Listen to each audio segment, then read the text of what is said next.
Welcome to all of you. मैं आप सभी का हमारे इस वीडियो लेक्चर में बहुत बहुत स्वागत करता हूं दोस्तों। कैसे हैं आप सभी और कैसी चल रही है आपकी तैयारी दोस्तों। जैसा कि आप सभी जानते हैं कि हम हिस्ट्री के लेक्चर सीरीज कंटिन्यू कर रहे हैं दोस्तों, जिसमें आज हमारा ये जो है प्रैक्टिस सीरीज 3 नंबर है दोस्तों, जिसमें हम इंडस वैली सिविलाइजेशन के अलग अलग क्वेश्चन को अलग अलग पहलुओं के आधार पे समझते आ रहे हैं। अभी तक आपने स्टेटमेंट वाइज क्वेश्चन देख रखा था दोस्तों। आज हम एमसीक्यू सीरीज जो डायरेक्ट क्वेश्चन है वो आप सभी के सामने लेके आए हैं। So let's begin the lecture without talking any more. और हाँ, ये जो लेक्चर है दोस्तों, जितने भी कंपटीशन एग्जाम हो रहे हैं, भले वो स्टेट पीसीएस हो या पीएससी हो, यूपीएससी हो, एसएससी हो, या फिर शिक्षक भर्ती की तैयारी हो, किसी भी प्रकार की परीक्षा हो या सीटेट की तैयारी हो, हर किसी एग्जाम में जिसमें हिस्ट्री के क्वेश्चन आते हैं उन सभी के लिए महत्वपूर्ण है दोस्तों। So let's begin the lecture without talking any more. हमारा पहला क्वेश्चन क्या कहता है, हड़प्पा सभ्यता का प्रथम स्थल किसने खोजा था। तो इसका करेक्ट आंसर होगा दोस्तों दयाराम साहनी ने। आप भी इस वीडियो को पॉज करके सॉल्व करने का कोशिश कीजिए। आपके लिए होमवर्क है, इसको कमेंट सेक्शन में जरूर बताइएगा कि दयाराम साहनी ने कब हड़प्पा सभ्यता का प्रथम स्थल खोजा था दोस्तों। ओके, ठीक है दोस्तों। नेक्स्ट क्वेश्चन है हमारा, सिंधु सभ्यता के लोग किस धातु से अनभिज्ञ थे। तो इसका आंसर है दोस्तों सिंधु सभ्यता के लोग लोहे से अनभिज्ञ थे। लोहे के बारे में उन्हें उतनी जानकारी नहीं थी दोस्तों। आते हैं हमारे थर्ड नंबर क्वेश्चन पे। हमारा तीसरा नंबर क्वेश्चन कहता है, ग्रेट बाथ कहाँ पाया जाता था। तो ग्रेट बाथ कहाँ पाया जाता था, अटेम्प्ट कीजिए दोस्तों। होपफुली आप सभी को पता होगा, आपने इसका आंसर दे दिया होगा दोस्तों। चलिए अब इसका आंसर हम बनाते हैं। मोहनजोदाड़ो पर ग्रेट बाथ पाया गया था दोस्तों। जो किसी प्रकार के धर्म अनुष्ठान वगैरह में ग्रेट बाथ का उपयोग किया जाता था, जिसमें कई प्रकार के लोग इकट्ठे होते थे और वहाँ पे सब एक साथ स्नान करते थे। तो हमारा जो ये इतिहास का जो टेस्ट सीरीज या प्रैक्टिस सीरीज चल रहा है दोस्तों, इसमें हम कॉन्सेप्ट को भी क्लियर करते चलेंगे। और आपके जो डाउट है सिर्फ कॉन्सेप्ट पढ़ने से क्लियर नहीं होता, आपको क्वेश्चन बनाना होगा। जब आप क्वेश्चन बनाएंगे तभी आपके डाउट क्रिस्टल क्लियर होंगे।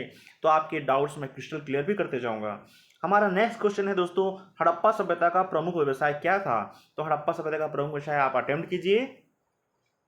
होपफुली आपने अटेम्प्ट कर लिया होगा दोस्तों। हड़प्पा सभ्यता का प्रमुख व्यवसाय कृषि पालन था दोस्तों। हाँ, हो सकता है कुछ लोग इसमें पशुपालन को भी बोले, पशुपालन भी था लेकिन दूसरे नंबर पे था दोस्तों। आइए बढ़ते हैं हम क्वेश्चन नंबर 5 में। आप सभी इसको अटेम्प्ट कीजिए। क्वेश्चन नंबर 5 कहता है, हड़प्पा सभ्यता का डक यार्ड किस स्थल से प्राप्त होता है। तो अटेम्प्ट करने का कोशिश कीजिए दोस्तों। हड़प्पा सभ्यता का डक यार्ड किस स्थल से प्राप्त होता है। डक यार्ड वह स्थान को कहा जाता है जहां पे सामानों को इकट्ठा करके रखा जाता है और जहां से ये एक्सपोर्ट का काम करते थे दोस्तों। होपफुली आपने अटेम्प्ट कर लिया होगा। इसका करेक्ट आंसर है दोस्तों लोथल। हमारा नेक्स्ट क्वेश्चन है, सिंधु सभ्यता की लिपि कौन सी भाषा में लिखी गई थी। ये बहुत इंटरेस्टिंग क्वेश्चन है, इंपॉर्टेंट क्वेश्चन है। इजी है लेकिन डिफिकल्ट है दोस्तों, क्योंकि इसमें तड़का लगा है ट्रिक का। तो इसमें आप अटेम्प्ट कीजिए। मुझे पता है कि मोस्टली लोगों का इसमें गलत हो जाएगा। सिंधु सभ्यता की लिपि जो है, इसका सही आंसर है दोस्तों, यह बिल्कुल अपठनीय है दोस्तों। ना ही ये चित्रलिपि है, ना ही ये ब्राह्मी लिपि है, ना ही ये खरोष्टी लिपि। इसके बारे में जनरल आइडिया ही नहीं है। ओके दोस्तों, फिर हमारा नेक्स्ट क्वेश्चन आता है, हड़प्पा सभ्यता किस काल की देन है। इसको अटेम्प्ट करने का कोशिश कीजिए आप सभी। होपफुली आपने इसको अटेम्प्ट कर लिया होगा दोस्तों। हड़प्पा सभ्यता ताम्रयुगीन काल का देन है दोस्तों, ताम्रयुगीन काल का देन है। ओके, हमारा नेक्स्ट क्वेश्चन है, माता देवी की मूर्ति किस सभ्यता में पाई गई। आप लोग सब इसको अटेम्प्ट करने का कोशिश कीजिए। इस क्वेश्चन को मैं आप सभी के लिए होमवर्क दे देता हूं दोस्तों। इस क्वेश्चन को आप होमवर्क के रूप में रख लीजिए और इसको कमेंट सेक्शन में मुझे कमेंट करके इसका आंसर बताइएगा कि माता देवी की मूर्ति किस सभ्यता में पाई गई थी। और होपफुली आपने इसको पढ़ा नहीं होगा जब आप इतिहास पढ़ रहे होंगे तो, और आपने अगर पढ़ा है तो आप बहुत अच्छे से तैयारी कर रहे हो, क्योंकि ये डीप क्वेश्चन है दोस्तों। नेक्स्ट क्वेश्चन है हमारा क्वेश्चन नंबर 9, हड़प्पा सभ्यता के नगरों की सबसे प्रमुख विशेषता क्या थी। जैसा कि आप सभी को पता है दोस्तों, आप इसको अटेम्प्ट कीजिए। क्या इसका आंसर महलनुमा इमारतें हैं, धार्मिक स्थल है, सुनियोजित नगर व्यवस्था है, या सैनिक किले हैं।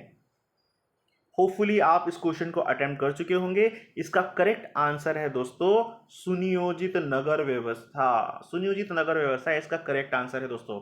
हड़प्पा सभ्यता के नगरों की सबसे प्रमुख व्यवस्था है सुनियोजित नगर व्यवस्था। सुनियोजित नगर व्यवस्था में क्या होता था दोस्तों, इस तरीके से टाउन प्लानिंग वहां पे की जाती थी और घर जितने भी होते थे ये 90 डिग्री एंगल के कोण पे बनाए जाते थे दोस्तों। कितने एंगल पे? 90 डिग्री एंगल पे इस तरीके से घर जो है वहाँ जितने भी घर होते थे उनका निर्माण होता था। और इसके ठीक बीचों बीच से, यहाँ ठीक बीचों बीच से यहाँ पे नालियाँ जाती थी दोस्तों, जो सड़क के नीचे से जाती थी और अंडरग्राउंड नालियाँ हुआ करती थी। होपफुली आपको समझ में आ गया होगा। अब हम आगे बढ़ते हैं 10वें नंबर क्वेश्चन पे। 10वां नंबर क्वेश्चन कहता है मोहनजोदाड़ो का अर्थ क्या है। ये इंपॉर्टेंट क्वेश्चन है, ये कई बार एग्जाम में पूछा जा चुका है। आप अटेम्प्ट कीजिए दोस्तों, इसका आंसर देने का प्रयास कीजिए। होपफुली आपने इसका आंसर दे दिया होगा। मोहनजोदाड़ो का अर्थ क्या है? मोहनजोदाड़ो को मृतकों का टीला कहा जाता है और वहाँ पे कई प्रकार के मृत भांड भी मिले हैं दोस्तों। होपफुली आपने अगर एनसीईआरटी की पढ़ाई बहुत अच्छे से करी होगी या आप जिस भी संस्था से या जिस भी माध्यम से आप पढ़ रहे होगे इंडस वैली सिविलाइजेशन को यानी कि सिंधु घाटी सभ्यता को, आपको इसका आंसर पता चल गया होगा। ये काफ़ी इंपॉर्टेंट क्वेश्चन है दोस्तों। चलिए आगे बढ़ते हैं हमारे नेक्स्ट क्वेश्चन पे। हमारा क्वेश्चन नंबर 11 है दोस्तों आप सभी के सामने। कालीबंगा स्थल किस नदी के किनारे स्थित है? क्या वो घग्गर है, सतलज है, रावी है या सिंधु है? आप अटेम्प्ट कीजिए दोस्तों इसका आंसर। होपफुली आप इसका आंसर अटेम्प्ट कर चुके होंगे। कालीबंगा स्थल जो है दोस्तों वो घग्गर नदी के किनारे है, जो कि राजस्थान के पास है दोस्तों। ओके, जो कि राजस्थान के पास है कालीबंगा। क्लियर है दोस्तों? और घग्गर नदी हरियाणा को छूते हुए भी जाती है। क्लियर है? नेक्स्ट क्वेश्चन है हमारा, नर्तकी की मूर्ति किस धातु की बनी हुई थी? किस धातु की बनी हुई है नर्तकी की मूर्ति? किस धातु की? आप जब इंडस वैली सिविलाइजेशन के टाइम पे जब हड़प्पा सभ्यता का खुदाई किया जाता है राखलदास दयाराम साहनी जी द्वारा, तब आपने देखा होगा वहाँ नर्तकी की एक मूर्ति प्राप्त होती है जिसमें एक लड़की होती है दोस्तों। इस तरीके की एक लड़की की आकृति होती है जिसमें वो इस तरीके से अपने कमर पर अपने हाथ को रखी हुई रहती है। नर्तकी की मूर्ति किस धातु की बनी हुई होती है? इसका आंसर देने का प्रयास कीजिए। होपफुली आपने सही आंसर लगाया होगा दोस्तों। सोने की नहीं बनी होती है दोस्तों, इसका करेक्ट आंसर है कांस्य की। यह कांस्य की बनी होती है, कांसा कहा जाता है दोस्तों। हाँ, एग्जाम में ये क्वेश्चन भी पूछ देता है कभी कभी कि कांसा का निर्माण किससे किससे हुआ है। तो इसका निर्माण होता है दोस्तों कॉपर और टीन के माध्यम से। कांसा का निर्माण होता है दोस्तों कॉपर और टीन के माध्यम से। ओके, हमारा नेक्स्ट क्वेश्चन है वैदिक सभ्यता का प्रमुख ग्रंथ का नाम क्या है? तो इस क्वेश्चन को अटेम्प्ट कीजिए। क्या वो महाभारत है, ऋग्वेद है, उपनिषद है, रामायण है? अब देखिए, हमेशा आपको अपनी जय श्री राम वाली भक्ति दिखाने की आवश्यकता नहीं है दोस्तों। कई सारे ऐसे केसेस होते हैं जिसमें हमको उससे बियॉन्ड जा करके भी आंसर ठीक लगाना होता है, तो दिल पे मत लीजिए क्वेश्चन को। वैदिक सभ्यता का प्रमुख ग्रंथ क्या है? तो इसका करेक्ट आंसर आपने अटेम्प्ट कर लिया होगा। इसका एक्चुअल आंसर है दोस्तों ऋग्वेद। वैदिक सभ्यता का प्रमुख ग्रंथ जो है ऋग्वेद को माना जाता है दोस्तों। चलिए बढ़ते हैं आगे हमारे नेक्स्ट क्वेश्चन पे, क्वेश्चन नंबर 14 पे। ओके दोस्तों, देखिए आप सभी की स्क्रीन पे क्वेश्चन नंबर 14 है। ऋग्वेद में कुल कितने सूक्त थे? सूक्त को इंग्लिश में कहा जाता है हाइम्स, जिसमें मंत्रों का उल्लेख दिया गया है दोस्तों। तो इसका आंसर आप अटेम्प्ट करने का कोशिश कीजिए। होपफुली आपने इसका आंसर अटेम्प्ट कर लिया होगा। ऋग्वेद में कुल कितने सूक्त थे? तो इसका आंसर है दोस्तों 1028।